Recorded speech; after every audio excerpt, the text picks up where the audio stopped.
Sasa leo naenda kuelekeza jinsi ya kufuta akaunti yako TikTok isionekane tena TikTok. Utaingia katika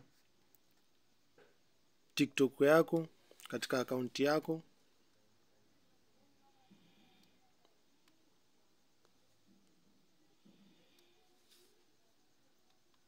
Ukishafungua akaunti yako ya TikTok kama hivi,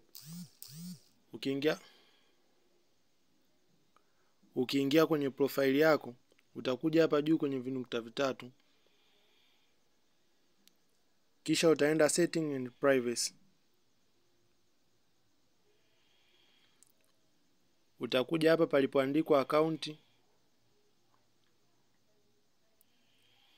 Utakuja huku chini kabisa palipoandikwa deactivate or delete account.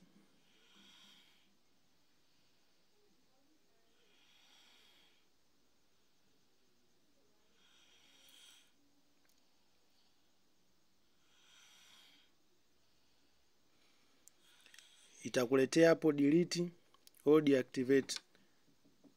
Ukideactivate itakuwa haionekani kwa muda, lakini ukidelete account itafutika moja kwa moja. Sasa hapo wewe utachagua unataka kudeactivate account yako isionekane kwa muda fulani, au unataka kudelete account yako permanent isionekane kabisa.